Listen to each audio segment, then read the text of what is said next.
Well of টেলসে আজ M বারেজের কাহিনী স্মি।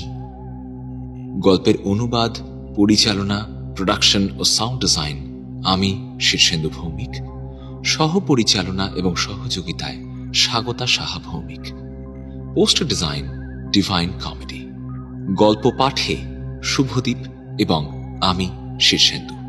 তাহলে শুনতে থাকুন আমাদের আজকের নিবেদন স্মি।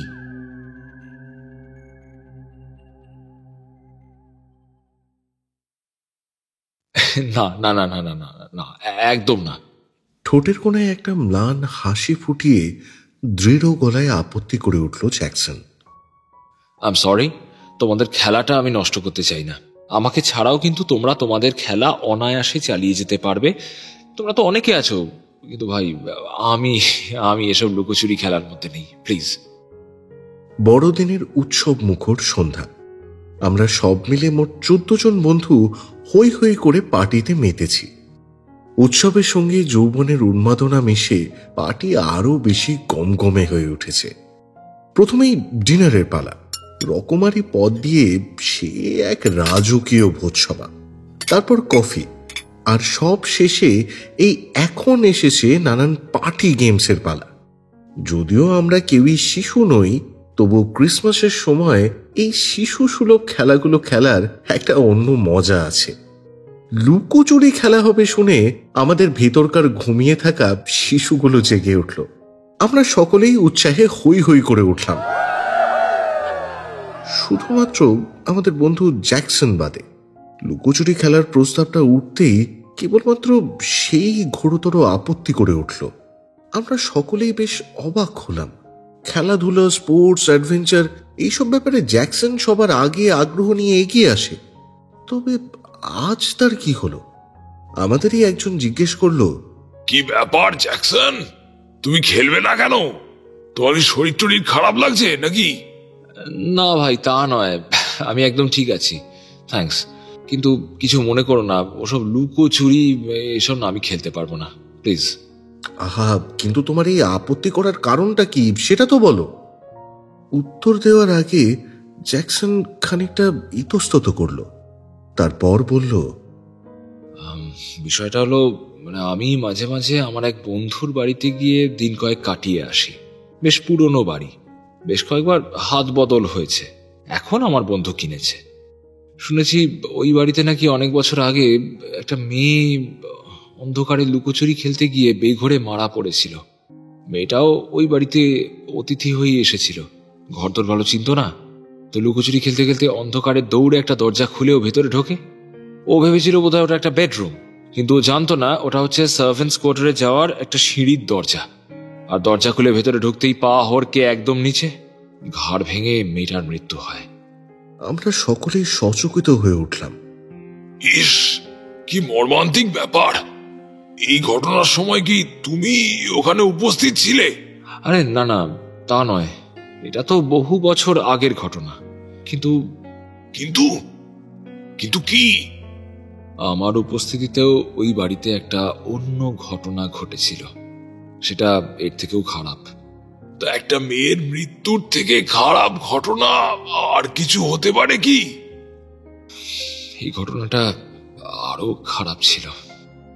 কথাটা বলতে বলতে জ্যাকসন যেন ঈষৎ কেঁপে উঠল। মনে হলো সে গল্পটা আমাদেরকে বলতে চায়। কিছুক্ষণ চুপ করে থেকে আমাদের প্রশ্নমাখা মুখের দিকে দৃষ্টিপাত করে সে বলতে আরম্ভ করল। আমি জানি না তোমরা কখনো এই খেলাটা খেলেছ কিনা। খেলাটার নাম হলো স্মি। এটা সাধারণত লুকোচুরির ওপরই একটা মডিফিকেশন বলতে পারো। স্মি শব্দটা হলো ইটস মি, এই কথাটারই একটা কলোকিয়াল কথ্য রূপ। ইংল্যান্ডের গ্রামগঞ্জের লোকজন যখন খুব দ্রুত কথা বলে তখন ওগুলো ওরকমই শোনায়। খুব ইন্টারেস্টিং গেম, তোমরাও চাইলে খেলতে পারো। নিয়মটা বলি, খেলার শুরুতে প্রত্যেক প্লেয়ারের হাতে একটা করে কাগজের টুকরো দেওয়া হয়। এবার একটা চিরকুট বাদে বাকি সমস্ত চিরকুটগুলো হবে সাদা কাগজ। শুধুমাত্র ওই একটা চিরকুটে বড় বড় করে লেখা থাকবে স্মি। সমস্ত কাগজ একটা কাঁচের জারে বা বোলের মধ্যে মিক্স করে তারপর সেখান থেকে প্রত্যেকে একটা একটা করে কাগজ র্যান্ডম তুলবে। অতএব বুঝতেই পারছো যে কার কাছে ওই স্মি লেখা চিরকুটটা পড়ছে সেটা বোঝার কোনো উপায় নেই। আবার যে ব্যক্তি ওই স্মি লেখা কাগজ পেয়েছে সেও কিন্তু কাউকে কিছু বলবে না। এবার বাড়ির সমস্ত আলো নিভিয়ে দেওয়া হবে এবং সেই স্মি কাগজধারী ব্যক্তি বাড়িটার কোনো একটা অংশে গিয়ে লুকিয়ে পড়বে।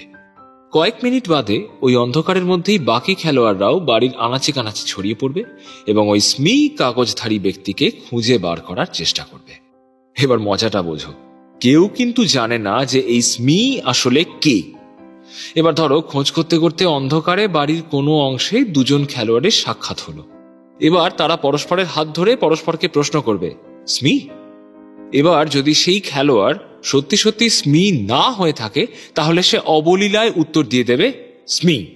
অর্থাৎ বুঝতে পারছো যে যদি কেউ উত্তর দেয় তাহলে সেই ব্যক্তি কিন্তু আদৌ স্মি নয়। আসল স্মিকে যদি কেউ প্রশ্ন করে তাহলে সে কোনো উত্তর দেবে না, চুপ করে থাকবে। সেক্ষেত্রে দ্বিতীয় খেলোয়াড় যে প্রশ্ন করেছে, অর্থাৎ যে স্মিকে খুঁজে পেয়েছে, সে চুপচাপ স্মিয়ের পাশে এসে বসে পড়বে। তারপর সেখানে চুপচাপ অপেক্ষা করবে যতক্ষণ না তৃতীয় কোনো ব্যক্তি আবার সেখানে আসে। এবার তৃতীয় খেলোয়াড় এসে যথারীতি প্রশ্ন করবে এবং করেও কোনো উত্তর পাবে না। তখন সেও ওই বাকি দুজনের সঙ্গে চেইন করে বসে পড়বে। এইভাবে একটা বড় চেইন তৈরি হবে। একজন একজন করে সমস্ত খেলোয়াড় সেই চেইনে যুক্ত হতে থাকবে এবং এরকম করতে করতে একদম শেষে যে ব্যক্তি এসে চেইনে যুক্ত হবে তাকে বলা হবে ফোরফেইট বা উদ্বৃত্ত। খারাপ ভাষায় বলতে পারো হেরো পার্টি। ঠিক আছে? তো চাইলে তোমরাও খেলে দেখতে পারো। তোমাদের খেলা শেষ না হওয়া পর্যন্ত আমি না হয় এই ফায়ারপ্লেসের পাশে বসে একটু রিল্যাক্স করি। আমি এবার বলে উঠলাম, বাহ, শুনে তো বেশ ইন্টারেস্টিং গেম বলেই মনে হচ্ছে, খেলা যেতেই পারে। তো জ্যাকসন, তুমি এই গেমটা খেলেছো বুঝি? হ্যাঁ, খেলেছি তো। যে বাড়িটার কথা তোমাদের এইমাত্র বলছিলাম সেই বাড়িতেই খেলেছি। সেদিন আমরা 12 জন ছিলাম, তবে ওই শুরু আর ওই শেষ। আর নয় ভাই, যথেষ্ট হয়েছে। কেন জ্যাকসন, তুমি কি হেরো পার্টি হওয়ার ভয় পাচ্ছ নাকি? নিশ্চয়ই তোমার সেদিন এরকম অবস্থাই হয়েছিল। তা হয়েছিল বটে, কিন্তু সেটা ঠিক খেলার নিয়মে নয়। খেলার নিয়মে নয় মানে? জ্যাকসন বলতে আরম্ভ করলো, আমার যে বন্ধুর কথা তোমাদের বলছিলাম, তোমরা কেউ কেউ হয়তো তাকে চেনো। ওর নাম ক্রিস্টোফার স্যাংস্টন। ওর স্ত্রী ভায়োলেট। আমাদের পরিবারের সঙ্গে ওদের একটা দূর সম্পর্কের আত্মীয়তা রয়েছে। মানে ও আমার দূর সম্পর্কের এক দিদি হয়। এবার দিদি হলেও ওর বয়স আমার থেকে অনেকটাই বেশি। তো এই ধরো বছর 8 আগে ওরা সারে আর সাসেক্সের বর্ডার এলাকায় সাউথ ডাউন্সের কাছে একটা নতুন বাড়ি কেনে। নতুন বাড়ি মানে ওদের কাছে নতুন, কিন্তু বাড়িটা পুরনো। আর এর 3 বছর পর, অর্থাৎ আজ থেকে বছর 5 আগে, ওরা ওদের বাড়িতে গিয়ে আমাকে ক্রিসমাস কাটানোর জন্য আমন্ত্রণ জানায়। বাড়িটা বেশ পুরনো, জানো তো। এক্স্যাক্টলি কোন আমলের বলা মুশকিল, তবে দেখে মনে হয় প্রায় ধরো এই 150-200 বছরের পুরনো তো হবেই। খুব যে বিশাল প্রাসাদকম বাড়ি তা নয়, কিন্তু আকারে এবং আর্কিটেকচারে দারুণ। বড় বড় ঘর, উঁচু ছাদ, লম্বা আধো অন্ধকার করিডোর। প্রথমবার সেই বাড়িতে গিয়ে হারিয়ে যাওয়ার সম্ভাবনা ভীষণ বেশি। তা যাই হোক, ওদের নিমন্ত্রণ পেয়ে আমি তো উপস্থিত হলাম। গিয়ে দেখলাম আমি ছাড়াও সেখানে আরো অনেক অতিথিরা এসেছেন। আমায় নিয়ে মোট 10 জন। এবার এদের মধ্যে 2-3 জন বাদ দিয়ে আর সকলেই আমার পূর্ব পরিচিত। আমি ছাড়া আর সকলেই আগের দিনই এসে উপস্থিত হয়েছেন। এবার দেখো, আমি তো চাকরিজীবী মানুষ, ফলে আমার আগের দিন কোনো ছুটি ছিল না। তাই আমি সবার শেষে এসে পৌঁছলাম। তো আমি যখন গিয়ে ওই বাড়িতে ঢুকলাম তখন ডিনারের ঘন্টা বেজে গেছে। আমি তাই আর বিন্দুমাত্র দেরি না করে নিজের ঘরে গিয়ে তৈরি হয়ে নিলাম। আমার জন্য সকলে অপেক্ষা করবেন এটা একেবারেই ভালো দেখায় না। যদিও তৈরি হয়ে ডাইনিং হলে এসে দেখলাম ইতিমধ্যেই সকলে এসে উপস্থিত হয়েছেন। সকলের সঙ্গে প্রাথমিক কথাবার্তা যা হলো তা ওই খেতে বসেই। মিসেস গোরম্যান নামে একজন ভদ্র মহিলার সাথে পরিচয় হলো। আর একটি অল্প বয়সী লম্বা মতন সুন্দরী মেয়ের সঙ্গেও আলাপ হলো, যদিও মেয়েটির নামটা আমি মনে রাখতে পারিনি। এই আমার এক দোষ, সদ্য পরিচিতদের নাম আমি একদম মনে রাখতে পারি না। তো মেয়েটাকে দেখে মনে হলো একটু নাকুচু স্বভাবের, কারোর সাথেই কিন্তু বিশেষ কথাবার্তা বলে না, বিশেষ করে ছেলেদের সঙ্গে তো একেবারেই নয়। কেন জানি না মনে হলো মেয়েটার মনে পুরুষ জাতির প্রতি একটা স্বভাবগত বিদ্বেষ রয়েছে। অন্যদিকে এই মিসেস গভর্নমেন্ট কিন্তু ভীষণ হাসি খুশি গপ্পবাজ একজন মানুষ। গল্পে গানে হাসিতে সমস্ত অতিথিদের তিনি একেবারে মাতিয়ে রাখলেন। আমাদের সবার মধ্যে আমাদের হোস্ট মানে স্যাংস্টন দম্পতির বয়সী অপেক্ষাকৃত বেশি, আর গ্রুপের কনিষ্ঠতম সদস্য হলো তাদের ছেলে রেজি। মালবোরো হাই স্কুলে ওর ফাইনাল ইয়ার। এই রেজি কথায় কথায় এই স্মি খেলাটা খেলার কথা প্রস্তাব করলো। এই একটু আগে তোমাদের যে নিয়ম কানুন বললাম সেগুলো ওর কাছেই শোনা। তো আমরা তো সকলে খুব কৌতূহলী হয়ে উঠলাম। নতুন খেলা। রেজির বাবা অর্থাৎ ক্রিস্টোফার শুধু বলল, দেখো বাবু, তোমরা খেলছো খেলো, ভালো কথা, কিন্তু যেহেতু খেলাটা অন্ধকারে হবে তাই তোমাদের একটু সাবধান করে দিই। দোতলা ল্যান্ডিং এর পেছন দিকে যে সিঁড়িটা আছে সেটা দিয়ে ওঠানামা করতে কিন্তু খুব সাবধান। জায়গাটা খুব বেখাপ্পা ভাবে তৈরি।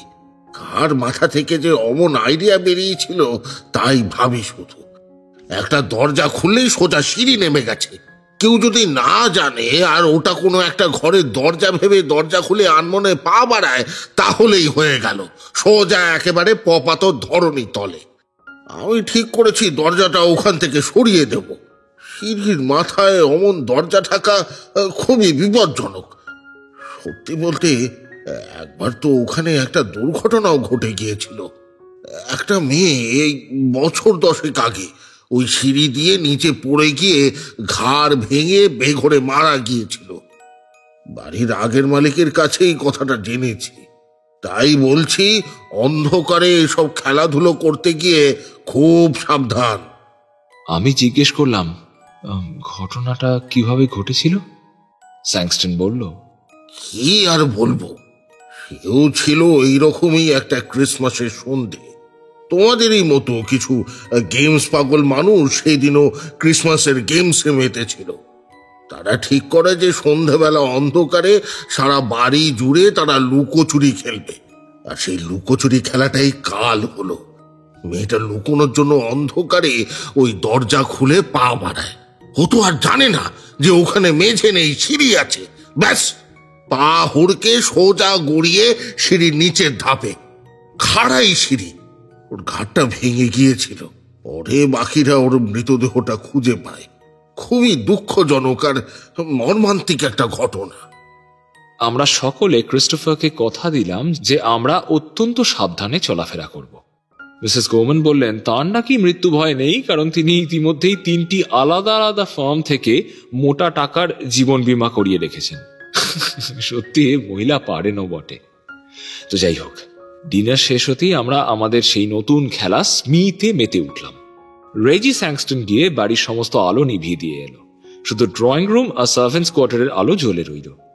গোটা বাড়ির অন্ধকারের তুলনায় সেটা একেবারেই নগণ্য। একটা কাঁচের বাটিতে 12টা কাগজের চিরকুট পাকিয়ে রাখা হলো। ওগুলোর মধ্যেই কোনো একটাতে স্মি লেখা আছে। বাটিতে কাগজ রাখার পর সেটা ভালো করে একবার ঝাঁকিয়ে কাগজগুলোকে মিশিয়ে দেওয়া হলো। আমার হাতে যে কাগজটা উঠল সেটা সাদা, অর্থাৎ আমি স্মি নই। এবার বাকিদের সাথে মিলে আমাকেও চেষ্টা করতে হবে ওই স্মি ধারীকে খুঁজে বার করার।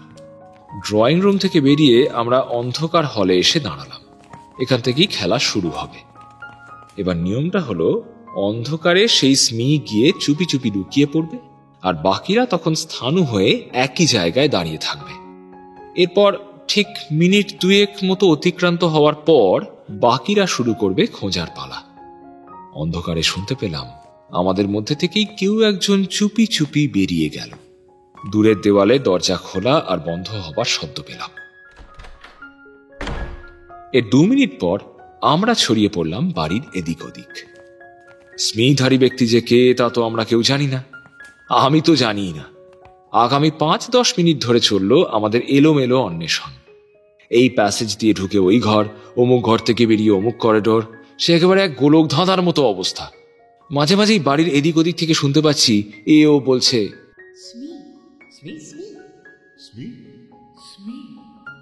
এভাবেই আরো বেশ খানিকক্ষণ চলার পর স্মিকে খুঁজে পাওয়া গেল।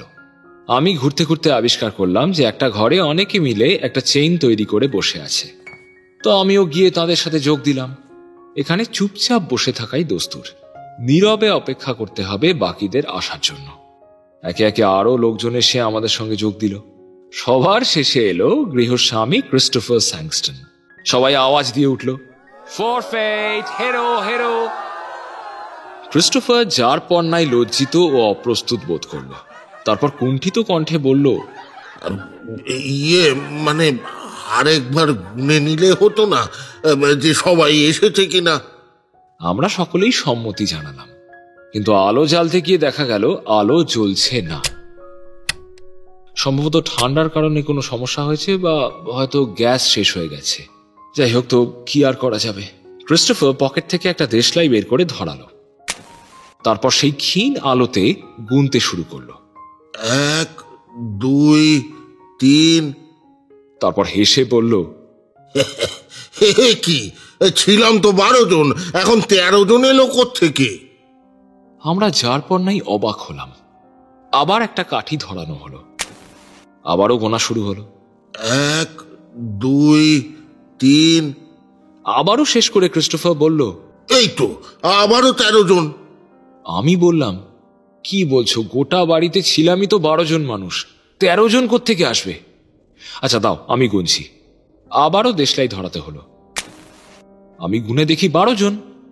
ক্রিস্টোফার তাও বলল, কিন্তু আমার দুবার ভুল হবে, আমি স্পষ্ট গুনেছি 13 জন।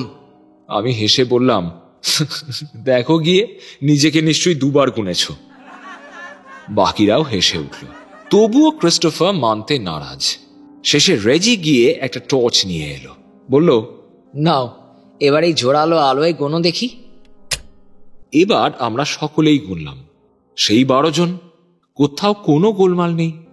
ক্রিস্টোফার স্যাংস্টন আর কিছু বলল না, কিন্তু এবার সন্দেহটা এলো তার স্ত্রীর কাছ থেকে। ভায়োলেট বলল, একটা কথা বলবো? এখানে আমার ঠিক বাঁ পাশে সামান্য পিছন দিকে কেউ যেন একটা বসেছিল। এখন তো কাউকে দেখছি না। র্যানসম, তুমি ছিলে কি এখন সরে বসেছো? র্যানসম জানালো সে একবারও নিজের জায়গা থেকে নড়েনি, কিন্তু তারও মনে হয়েছে তার আর ভায়োলেটের মাঝখানে নাকি কেউ একজন বসে রয়েছে, কিন্তু এখন আর কাউকে দেখা যাচ্ছে না। এবার ঘরের মধ্যে একটা অস্বস্তির বাতাবরণ তৈরি হলো। কয়েক মুহূর্ত আমরা কি বলবো বা করব ভেবে পেলাম না। তারপর খানিক জোর করেই সকলে হাসাহাসি করে মনের অস্বস্তিটা দূর করার চেষ্টা করলাম। বাড়িতে আছি 12 জন, 13 জন কোত্থেকে আসবে? অন্ধকারে ওরকম ভুল হয়। ঠিক হলো আমরা আরো বেশ কয়েক রাউন্ড স্মি খেলব। এবার স্মি হলাম আমি, কিন্তু ভালো করে লুকোবার আগেই ভায়োলেটের হাতে ধরা পড়ে গেলাম। রাউন্ডটা খুব দ্রুতই শেষ হয়ে গেল। এবার কিন্তু 12 জন 13 জন নিয়ে কোনো গোলমাল হলো না। আমরা নিশ্চিত হলাম যে অন্ধকারের জন্যই ওরকম কনফিউশন তৈরি হচ্ছিল। এরপর কিছুক্ষণের বিরতি। আমরা সকলে আরাম করে ড্রয়িং রুমে এসে বসলাম। ভায়োলেট ক্রিস্টোফারকে বলল, এই শোনো না, বলছি আমার না বেশ ঠান্ডা লাগছে। দোতলার বেডরুমে আমার স্কার্ফটা রাখা আছে, ওটা আমায় একটু এনে দেবে প্লিজ? ক্রিস্টোফার গেল দোতলায় স্ত্রীর জন্য স্কার্ফ আনতে। আমরা বাকিরা বসে নানান গল্প গুজব করতে লাগলাম। এমন সময় রেজি এসে আমার কোটের হাতায় একটা হালকা টান দিয়ে বলল, আঙ্কেল জ্যাকসন, বুঝি একবার একটু আমার সাথে আসবে? ওর মুখের দিকে তাকিয়ে আমার কেমন যেন একটু লাগলো। বিনা বাক্য ব্যয়ে আমি উঠে ওর সাথে ঘর থেকে বেরিয়ে পাশের ঘরে এলাম। রেজি এবার বলল, বাবা জানলে খুব রাগারাগি করবে, কিন্তু আই কান্ট হেল্প ইট। বলছি আমাকে একটু ব্র্যান্ডি দেবে গো? রেজির মুখ চোখ কিরকম যেন ফ্যাকাশে। আমি টেবিলের উপর রাখা ব্র্যান্ডির বোতল থেকে গ্লাসে অল্প ব্র্যান্ডি ঢেলে ওর হাতে দিতে দিতে বললাম, কি ব্যাপার বলতো, কি হয়েছে তোর? এক ঢোকে ব্র্যান্ডিটা শেষ করে গ্লাসটা আমার হাতে ফিরিয়ে দিল রেজি। তারপর বলল, শরীরটা রীতিমতো খারাপ লাগছিল, মনে হচ্ছিল মাথা ঘুরে অজ্ঞান হয়ে যাব। সে কি, হঠাৎ এরকম হলো কেন? রেজি বলল, আচ্ছা এই যে লাস্ট রাউন্ডটা হলো তাতে তুমিই তো স্মি ছিলে। হ্যাঁ। মা আর বাকিরা বাঁদিকের প্যাসেজ ধরে গিয়ে তোমার দেখা পায়, আর আমি গিয়েছিলাম ডান দিকে। আমার বেডরুমটা ওদিকেই, তো ওই ঘরে একটা বড় জামা কাপড় রাখার কাবোর্ড আছে, তো ভেতরটা বেশ বড় আর গভীর। তো আমার মনে হলো যে স্মি যে হয়েছে তার লুকোনোর জন্য ওই জায়গাটা খুব আদর্শ। ফলে অন্য জায়গা সব ছেড়ে দিয়ে আমি কাবারটা খুলে ওখানেই খুঁজতে লাগলাম। ওয়ার্ড্রোবে ঝোলানো জামা কাপড়ের শাড়ির মধ্যে দিয়ে হাত চালাতেই হাতে ঠেকলো একটা মানুষের হাত। আমি বলে উঠলাম, স্মি। কোনো উত্তর নেই। মনে মনে নেচে উঠলাম। উত্তর নেই মানে আমি স্মিকে খুঁজে পেয়ে গেছি। কিন্তু বিশ্বাস করো, একই সাথে না মনের মধ্যে কেমন একটা অদ্ভুত অনুভূতি হলো আমার। সেটা যে ঠিক কিরকম অনুভূতি তা ঠিক বলে বোঝাতে পারবো না। একটা অদ্ভুত অস্বস্তি, যেন কোথাও কিছু একটা ঠিক নেই, কোনো একটা গোলমাল আছে।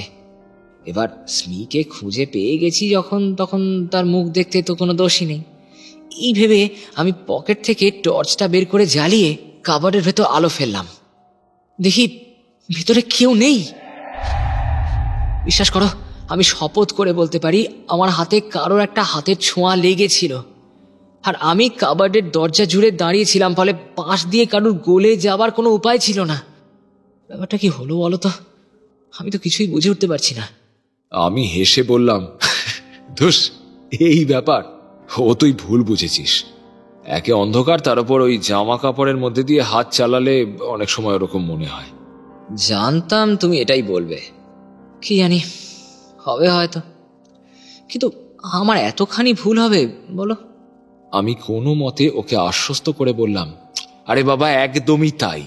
এসব নিয়ে বেকার এত ভেবে মাথা খারাপ করিস না তো, চল। আমরা আবার ড্রয়িং রুমে ফিরে এলাম। দেখলাম বাকিরা সকলে আমাদের জন্যই অপেক্ষা করছে। সকলে প্রস্তাব করলো যে আরো এক রাউন্ড স্মি খেলা হোক। কিন্তু কেন জানি না আমার ঠিক ইচ্ছে করলো না। মনে হলো এই স্মির বদলে যদি অন্য কোনো খেলা খেলা যায় তাহলে যেন ভালো হয়। কিন্তু সকলে একরোখা, স্মি খেলা হবে। আমি বাদে আরো দু একজন মনে হলো আর খেলতে চাইছেন না। কিন্তু আমরা সংখ্যায় কম, সংখ্যাগরিষ্ঠ লোকজন স্মি খেলবে বলে বসে আছে। আমার মনের মধ্যে ওই অদ্ভুত অনিচ্ছা এবং অস্বস্তি হবার যে কি কারণ তা ঠিক বুঝে উঠতে পারলাম না। ওই 12 জনের জায়গায় 13 জন গোনা আর কাবার্ডে মানুষের হাতের ছোঁয়া পাবার গল্প শুনে, না ঠিক যেন তা নয়। কিন্তু কথাটা বললে সকলে মিলে হাসাহাসি করবে ভেবে চুপ করেই রইলাম। অগত্যা আবার খেলা শুরু হলো। তবে কথা হলো যে এটাই হবে শেষ রাউন্ড। আমরা আবারও একইভাবে অন্ধকার বাড়ি জুড়ে অচেনা স্মিকে খুঁজে বেড়াতে লাগলাম। খুঁজতে খুঁজতে আমি এবার দোতলায় উঠে এলাম। পশ্চিম দিকের যে অংশটা, ওখানে বেশ অনেকগুলো ঘর আছে, ওখানে খুঁজব। একটা ঘরে এসে ঢুকলাম আমি। ঘরের মাঝখানটায় খুঁজে জানালার দিকে আসতেই পর্দার আড়ালে থাকা কোনো একটা কিছুর সঙ্গে আমার ধাক্কা লাগলো। প্রথমে বুঝে উঠতে না পারলেও পরক্ষণেই বুঝলাম সেটা একটা মানুষের হাঁটু। একজোড়া হাঁটুতে একসাথে ধাক্কা খেয়েছি আমি। তার মানে জানালার রোয়াকে পর্দার আড়ালে কেউ একটা পা ঝুলিয়ে বসে আছে। তার মানে আমি স্মিকে খুঁজে পেয়ে গেছি। আমি পর্দাটা সরালাম।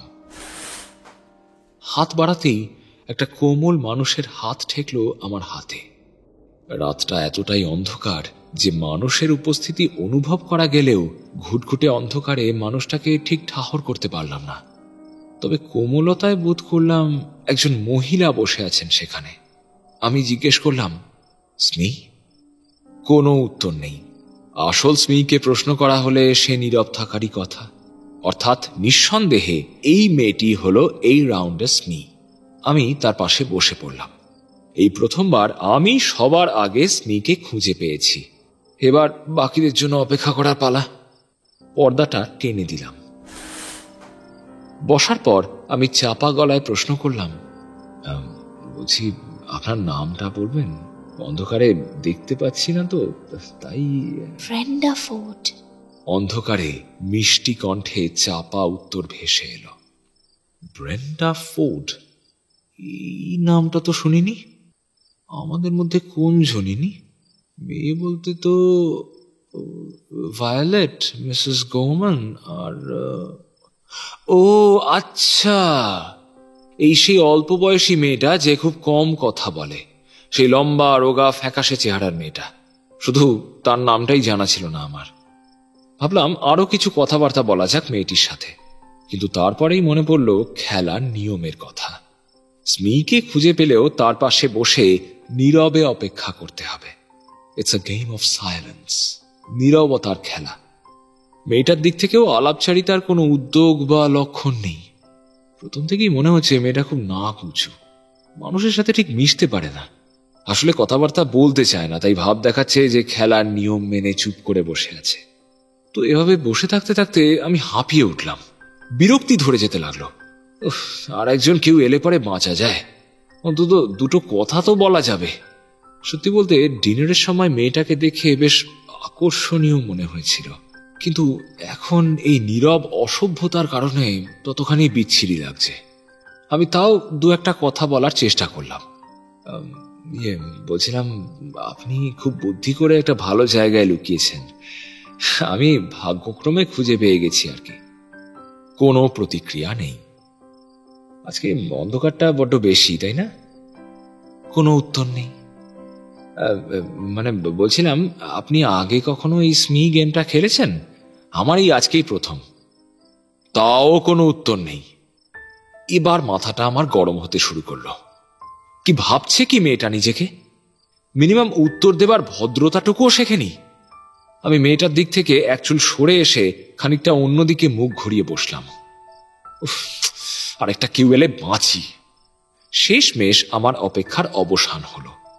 ল্যান্ডিংয়ে হালকা একটা পায়ের শব্দ শুনতে পেলাম। খানিক পরেই পর্দার ওপার থেকে একটা হাতের স্পর্শ পেলাম। পর্দা সরে গেল। নারী কণ্ঠে প্রশ্ন ভেসে এলো, স্মি? মিসেস গৌরম্যানের কণ্ঠ। উত্তর না পেয়ে তিনি এসে বসে পড়লেন আমার পাশে। তারপর অন্ধকারেও আমাকে চিনতে পেরে বললেন, ওহ টনি, তুমি? আগে হ্যাঁ। তুমি স্মি নাকি? না না, আমি স্মি নই। স্মি তো এই আমার বাঁ দিকে বসে আছে। মিসেস গৌরম্যান লম্বা হাত বাড়িয়ে আমার বাঁ দিকে বসে থাকা মেয়েটিকে স্পর্শ করে বললেন, ও হ্যালো স্মি, তুমি কে? তুমি কে গো? ও, খেলার নিয়মে কথা বলা বারণ বুঝি? আচ্ছা বেশ বেশ বেশ, কিন্তু টনি এসো না, আমরা তবে দুজনে একটু গপ্প করি। আমার বাপু এত নিয়ম মেনে চলে না। আমি স্বস্তির নিঃশ্বাস ফেললাম। যাক বাবা, এতক্ষণ একটু কথা বলা যাবে। মিসেস গৌরম্যান বললেন, একটা সত্যি কথা বলবো, আমার না এই খেলাটা খেলতে একদম ভালো লাগছে না। গোটা সন্ধে ধরে কি এরা এই একটাই গেম খেলবে নাকি? উফ বাবা, আমার তো মনে হয় এবার এমন একটা গেম খেলার দরকার যেটা ড্রয়িং রুমে বসে সকলে মিলে একসাথে খেলা যাবে। এভাবে অন্ধকার বাড়িতে ঘুরে তো ভীষণ ঠান্ডাও লাগছে। আমি আপনার সাথে সম্পূর্ণ সহমত, আমারও এটাই ইচ্ছে। শোনো, এই রাউন্ডের শেষে আমরা যখন নিচে নামবো তখন তুমি এই কথাটা একটু তুলো। কেন জানি না খেলাটা খেলতে আমার কেমন যেন একটা রীতিমতো অস্বস্তি হচ্ছে। মনে হচ্ছে খেলাটায় কি যেন একটা গোলমাল আছে। আমারও একই রকম অস্বস্তি হচ্ছে, জানেন তো। আমি অবশ্যই ওদের বলবো। কোথায় কোথায় কতক্ষণ কেটেছে জানি না। বাইরে থেকে পায়ের শব্দ ভেসে এলো, সাথে রেজির গলা। হ্যালো হ্যালো, কেউ আছো এখানে? হ্যালো। আমি উত্তর দিলাম, হ্যাঁ এই তো আছি, আমরা আছি। আঙ্কেল জ্যাকসন, আচ্ছা মিসেস গৌরম্যান আছেন নাকি তোমার সাথে? হ্যাঁ আছেন তো। রেজির খ্যাক খ্যাকে হাসির শব্দ শুনতে পেলাম। সে বলল, বাহ, a nice pair you are. মিষ্টি জুটি। তো দুঃখের সঙ্গে জানাই, তোমরা দুজনেই হলে হেরো পার্টি, 4 ফাইটস। আমরা গত 1 ঘন্টা ধরে তোমাদের জন্য অপেক্ষা করছি। আমরা দুজনেই ভীষণ অবাক হয়ে পর্দা সরালাম। বললাম, কিন্তু তা কি করে হয়? তোরা তো এখনো স্মিকে খুঁজেই পাসনি। কে বলল তোমরা পাওনি? বলো। এই রাউন্ডে আমি স্মি ছিলাম। কিন্তু স্মি তো এইখানে আমাদের সাথে বসে আছে। হ্যাঁ তাই তো। মিসেস গৌরম্যানও সম্মতি জানালেন। রেজির টর্চের আলো জ্বলে উঠল। সেই উজ্জ্বল আলোয় বাঁ দিকে তাকিয়ে আমরা হতবাক। আমাদের পাশে বাঁ দিকে কেউ নেই, জায়গাটা ফাঁকা, জাস্ট ফাঁকা। আমি ছিটকে উঠে দাঁড়ালাম। আমার হাত পা উত্তেজনায় রীতিমতো কাঁপছে। কোনো মতে নিজের উত্তেজনা সামলে আমি বললাম, এ কি, এখানে সত্যি একজন ছিল, আমার সাথে তার ধাক্কাও লেগেছিল, মেয়েটাকে আমি স্পর্শও করেছি। আরে আমিও তো। মিসেস গোমানের কণ্ঠ কম্পমান। একটা মেয়ের কোমল হাত ছিল, কিন্তু মেয়েটা গেল কোথায়? এখান থেকে উঠে চলে গেল আর আমরা দুজন কেউ টের পেলাম না। তা কি করে হয়? রেজি হালকা হাসল। অদ্ভুত অভিজ্ঞতা তো আজ সন্ধে ওরও হয়েছে। ও বলল, কি জানি, কেউ একটা তো বদমাইশি করছে অবশ্যই। যাকে, চলো নিচে যাওয়া যাক, চলো। নিচে নামতেই বাকিরা একেবারে হা হা করে উঠল। তার মধ্যে রেজিটা একটা গাধার মতো সকলের সামনে বলে বসলো যে আমি আর মিসেস গভর্নমেন্ট পর্দার আড়ালে উইন্ডো সিটে বসেছিলাম। লোকজনের কাছে এই কথার কি অর্থ দাঁড়াতে পারে একবার ভাবো। সকলে আওয়াজ দিয়ে উঠল। আমি আর মিসেস গভর্নমেন্ট দুজনেই লজ্জায় প্রায় মাটিতে মিশে যাওয়ার মতো অবস্থা হলো। পরিস্থিতি বদল করতে আমি এবার সেই লম্বা সুন্দরী অথচ চরম অহংকারী মেয়েটার দিকে ফিরে বললাম, আচ্ছা, আপনি ওভাবে অন্ধকারে স্মি সেজে বসে থেকে তারপর কোন ফাঁকে পালিয়ে এলেন বলুন তো? হ্যাঁ, আমরা তো টেরও পেলাম না। এটা কিন্তু খুব খারাপ একটা প্র্যাকটিক্যাল জোক হলো, নট স্পোর্টিং এট অল। মেয়েটি কয়েক মুহূর্ত এক দৃষ্টে চেয়ে রইল আমার দিকে, তার চোখে বিস্ময়। তারপর সে বলল, আপনি কি বলছেন? আমি তো কিছুই বুঝতে পারছি না। আমি তো বাকিদের সাথে চেইন করে বসেছিলাম, আর আপনারা যেখানে ছিলেন সেখানে তো আমি যাইনি। আমরা অবাক। বাকিরাও বলল যে মেয়েটি ওদের সাথেই ছিল। আমি আর কথা বাড়ালাম না, কিছুই বুঝে উঠতে পারছি না। তাহলে ওই মেয়েটা কে ছিল? সে এখন গেলই বা কোথায়? স্মি খেলা শেষমেশ বন্ধ হওয়ায় আমি মনে মনে বেশ স্বস্তি বোধ করলাম। আমরা অন্যান্য খেলা খেলতে লাগলাম ড্রয়িং রুমে বসেই। এর প্রায় ঘন্টা দুয়েক পরের কথা। আমি একবার উঠলাম ওয়াশরুমে যাব বলে। ঘর থেকে বেরোতেই দেখি ক্রিস্টোফার স্যাংস্টনও পিছন পিছন আসছে। আমাকে একান্তে ডেকে সে এবার চাপা হেসে বলল, এই যে ভায়া, তা মিসেস গোমার্নের সাথে একান্তে বসে ফ্লার্ট করছিলে? সে বেশ কথা, আমরাও আমাদের যৌবনে এসব করেছি বুঝলে, কিন্তু তা বলে গেমসের মাঝে সকলকে অপেক্ষা করিয়ে করতে গেলে কেন? হ্যাঁ, আমি অপ্রস্তুত কিন্তু জোরালো কণ্ঠে বললাম, মোটেই না। আরে ওখানে সত্যি একজন ছিল, আমি তো নিশ্চিত ছিলাম যে ওটা ওই লম্বা মতো মেয়েটাই, যদিও ও তো অস্বীকার করলো। আর তোমরাও তো বললে যে ও তোমাদের সাথেই ছিল। সত্যি ওই মিস ফোর্ড যে কোথায় গেলেন? স্যাংস্টনের ভ্রু কুঁচকে গেল। সে বলল, কে? কি নাম বললে? আরে অন্ধকারে স্মি সেজে বসে থাকা ওই মেয়েটাকে আমি তার নাম জিজ্ঞেস করেছিলাম। সে নাম বলেছিল ব্রেন্ডা ফোর্ড। স্যাংস্টনের মুখ মুহূর্তে ফ্যাকাশে হয়ে উঠল। আমার কাঁধে হাত রেখে সে গম্ভীর গলায় বলল, দেখো ভায়া, ইয়ার্কি করা খারাপ নয়, কিন্তু তা বলে এমন ইয়ার্কি করো না যাতে গোটা বাড়ি সকলে ভয়ে মূর্ছা যায়। বিশেষ করে ভায়োলেটে তো ভয়ে দাঁত কপাটি লেগে যাবে। আরে আই সোয়্যার, আমি সত্যি বলছি, ইয়ার কি করছি না। কিন্তু সকলে ভয় পাবে কেন? কয়েক মুহূর্ত চুপ করে থেকে স্যাংস্টন বলল, ব্রেন্ডা ফোর্ড ছিল সেই মেয়েটি যে 10 বছর আগে ওই পেছনের সিঁড়িটা থেকে পড়ে ঘাড় ভেঙে মারা গিয়েছিল।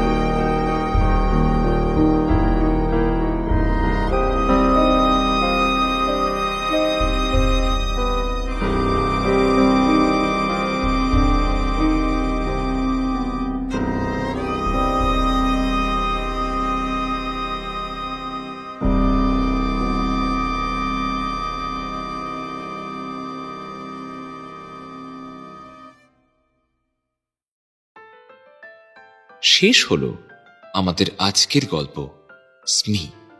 গল্প রচনায় A.M. বারেজ। গল্পের অনুবাদ, পরিচালনা, প্রোডাকশন ও সাউন্ড ডিজাইন আমি শীর্ষেন্দু ভৌমিক, সহ পরিচালনা এবং সহযোগিতায় Swagata Saha Bhowmik. Poster design divine comedy. গল্পের কথক এবং ক্রিস্টোফার স্যাংস্টনের চরিত্রে শুভদীপ। টনি জ্যাকসন, রেজি এবং জনৈক বন্ধুর চরিত্রে আমি শীর্ষেন্দু, এবং Violet Sangston, Mrs Goman, Brenda Ford এবং জনৈক অল্প বয়সী মেয়ের চরিত্রে স্বাগতা। আমাদের আজকের উদ্যোগে আমরা পাশে পেয়েছি Bong story circle audio story channel থেকে শুভদীপ নাথকে। তাকে অসংখ্য ধন্যবাদ জানাই এই উদ্যোগে আমাদের পাশে থাকার জন্য। আমাদের আজকের গল্পটি আপনাদের কেমন লাগলো তা অবশ্যই আমাদের জানাতে ভুলবেন না। যদি গল্পটি আপনার ভালো লেগে থাকে তাহলে প্লিজ লাইক করুন, শেয়ার করুন, আর যদি আজ আপনি আমাদের এই চ্যানেলে প্রথমবার এসে থাকেন তাহলে প্লিজ সাবস্ক্রাইব করুন। আমরা খুব শীঘ্রই আবারও ফিরে আসব আমাদের পরবর্তী গল্প নিয়ে। ভালো থাকবেন।